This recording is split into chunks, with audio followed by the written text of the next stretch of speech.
स्मृति जैसा स्मृति को के कस्तो छ समस्या स्वरहरू पहिला भनेको घरमा कस्तो छ भन्नु घरमा त ठीक छ होमवर्कहरू नै गर्छ।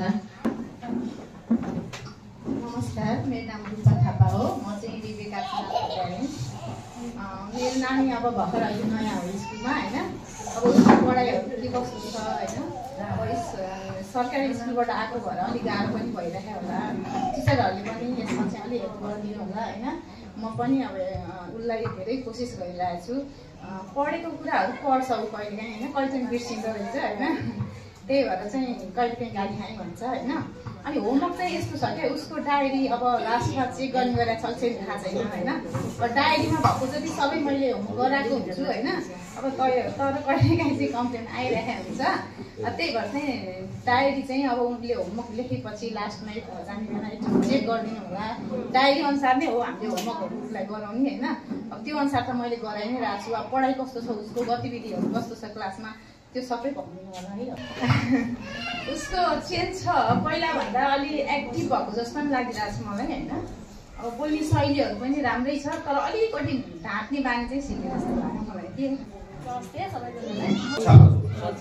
प्रशेष तामाङको मम्मी हो।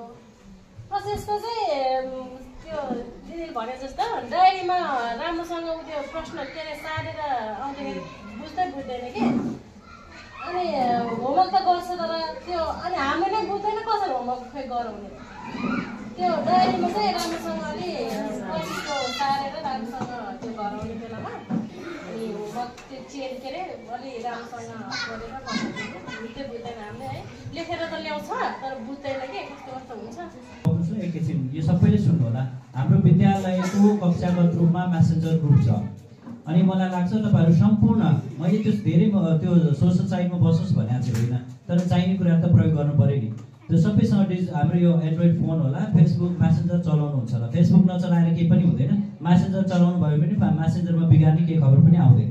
त्यो मेसेन्जर राख्नु होला। मेसेन्जर चलाउँदाखेरि फेसबुक चलाउनै पर्छ भन्ने पनि छैन।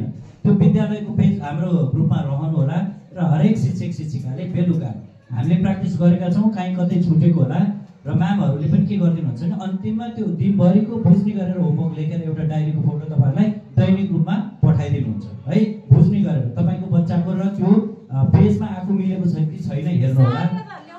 हजुर हो, मैले भनेकै थिएँ तपाईँलाई त्यो समस्या भयो नि। अरूले त कतिले त सार्दा पनि उल्टो सारेर जानुभएको पनि होला होइन, त्यस्तो पनि हुनसक्छ। त्यो भएर हामी अन्तिममा सबै सब्जेक्टको होमवर्क भएको एउटा फोटो खिच्छौँ र त्यो फोटोहरू अपडेट गरिदिन्छौँ। त्यो भएर तपाईँहरू पनि जोड्नुहोस्। विद्यालयले त्यसरी तपाईँको समाधान सजिलो गर्न सक्छ। सजिलो छ, कुरा बुझ्नु भयो होला होइन। यसरी हामी समाधानमा जान सक्छौँ। यो तपाईँको समस्याको समाधान भयो। नमस्कार सम्पूर्णजनामा, म चाहिँ विभीषणको मामु हो। मेरो बाबु चाहिँ 2 क्लासमा पढ्छ। मेरो बाबुको चाहिँ 1भन्दा 2मा चाहिँ एकदम उसमा लेख्नमा चाहिँ एकदम सुधार भएको छ होइन। अक्षर एकदम राम्रो छ, तर डायरीमा लेखेको हुन्छ। बाबुहरू घरमा जानुहुन्छ अनि सिकाउने त मामुहरूले सिकाउनु पर्यो होइन। सबैको मामुहरू त जान्ने हुनुहुन्न, कोही नपढेको पनि हुनुहुन्छ, अनपढ पनि हुनुहुन्छ होइन। किनकि हामी पहिला सरकारी स्कुल पढ्यौँ, अहिले बाबुहरूलाई के हुन्छ कि भनेर हामीले बोर्डिङमा पढायौँ। अनि हामी इङ्ग्लिसमा कमजोर भएको मान्छेले त अब यति पेज नम्बरको होमवर्क गरेर लिएर आउनु भनेर पठाउनुहुन्छ, अनि त्यो हामीलाई गर्न आउँदैन होइन। अनि के हुन्छ भने बाबु नानीहरूलाई चाहिँ सर म्यामहरूले अलिअलि के गर्ने भन्ने कुरा एउटा डुलै सिकाइदिनु पर्यो।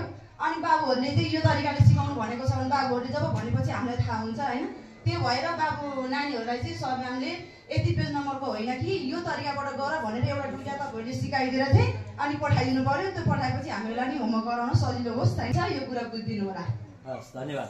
ल, विभीषणको जो डक्टर हुनुहुन्छ उहाँले पर्सनली त्यसलाई टेक केयर गर्नुहुन्छ र होइन।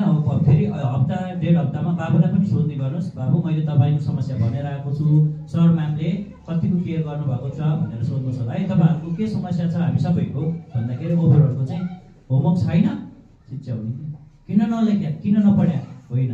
बरु हामीले कहिलेकाहीँ पनि सोध्दैन, बाबु क्लासरुम ठिक थियो, आज म्यामहरूले कसरी व्यवहार गर्नुभयो, माया गर्नुभयो, के सिक्यौ लु भन, एकचोटि कथा भन्न, अरू केही नभन। तिमीले गएदेखि बेलुकासम्म कुरा मात्रै भन्न त भनेर भन्न दिएको छौँ, एक्सपोज गर्नै देखाएको छैनौँ। हामी घोट्ट भन्छौँ नि, त्यो घोटिँदा पनि धेरै हाम्रो क्रिएटिभिटी मर्छ। त्यसलाई कहिलेकाहीँ बाल बच्चाहरूलाई चाहिँ व्यवहारिक है खुलेर मायालु सुरक्षित भएको महसुस गराउन हजुरहरूले यस्ता प्रश्न पनि सोधिदिनु होला। म यहाँ बोलिरहेको छु तपाईँसँग, तपाईँको बच्चासँग मैले नराम्रो बिहेभ गरिरहेको छु कि त्यो सोध्ने अधिकार छ नि तपाईँलाई। तपाईँको बच्चा डराएर भनिराखेको छैन कि होइन, टिचरसँग बच्चा डराउँछ, सबै बच्चा फेरि डराउँदैनन् होइन, त्यो हुनसक्छ। त्यसैले तपाईँहरूले कहिलेकाहीँ बच्चाहरूलाई समय दिनुहोस्। बच्चाहरूलाई ज्ञान पुग्ने छ, ज्ञान त उसले चाहियो भने गुगलबाट लिन्छ, च्याट जिपिटी, जेमिनी के छ अहिले त हामीले सिकाउनै पर्दैन। त्यसैले हामीले अमूल्य समय चाहिँ व्यतीत गरौँ। त्यो कुरा चाहिँ एकदमै सोधिदिनु होला है तपाईँहरूले। आफ्नो बालबालिकासँग शिक्षक शिक्षिकाको व्यवहार कस्तो रह्यो, विद्यालयको संस्कार कस्तो छ भनेर सोध्नु होला। हजुरहरूले पनि हामी पनि सोध्छौँ। पहिला हामी एउटा ट्र्याक बनाऊ जहाँनिर मजाले रेल निर्धक्क गुड्न सक्छ होस्, अनि त्यसपछि जति स्पिडमा गुडाए पनि गुड्छ। त्यसैले एउटा कल्चर चाहिँ निर्माण गरौँ कि सुरक्षित, व्यवहारिक र संस्कारी। र धन्यवाद। अर्को लिउँ।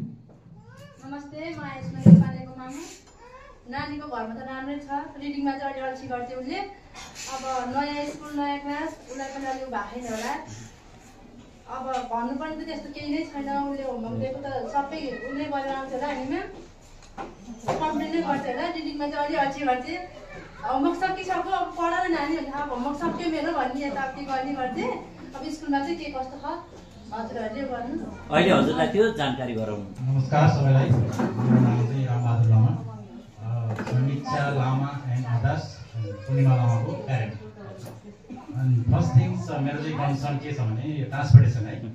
ट्रान्सपोर्टेसनको लागि पहिला चाहिँ एग्री भएको रहेछ त्यो धाराबाडीसम्म इट र ड्रप गर्ने। नाउ डेज अहिले छैन होइन, कुनै टेक्निकल इस्यु भयो भनेर त्यहाँ चाहिँ अहिले स्टप गरेको छ। यो चाहिँ कहिले रिसल्भ हुन्छ प्लिज यो चाहिँ कन्सिडर गर्नु होला। सो इच एन्ड एभ्री सब्जेक्टमा चाहिँ के हुनु पऱ्यो त, कम्युनिकेसन बाई इङ्ग्लिस हुनु पऱ्यो एज अफ द अङ्ग्रेजी स्कुल होइन। सो प्लिज यो यसमा पनि मेरो concern. Second but first we have to give priority अङ्ग्रेजी। Okay, at least out of knowledge पनि उनीहरूलाई चाहिँ सेयर गऱ्यो भने होइन, एक्सप्लेन गऱ्यो भने एट द सेम टाइम उनीहरूले चाहिँ के हुन्छ त नयाँ थिङ सिक्न पाउँछ। बताइदिनुहुन्छ, मैले बताइदिनु पर्ने तपाईँलाई दुईटा कुराहरू। गेटबाटै इङ्ग्लिस बोलेन भनेदेखि अथवा इङ्ग्लिस तय भएन भनेदेखि हाम्रो टिचरदेखि नै कारबाही हुने एउटा प्रावधान छ, बुझ्नु भएन कि त्यो। अब केही कुराहरू कस्तो भइदिन्छ भन्नु होला भनेदेखि, जस्तै हामीले नयाँ प्यारेन्ट्सहरूसँग बढी कोअर्डिनेट गरिराखेका कारण पनि यिनै हुन्। तिनवटा तपाईँको बच्चा एकदम उच्च श्रेणीको छ, यहाँको डिसिप्लिन उच्च श्रेणीमा छ तिनटै बच्चा। त्यही भएर मैले फर्स्ट सेकेन्ड थर्ड कस्तो अवस्थामा हुनुहुन्छ भनेर सोधेको कारण पनि त्यही हो।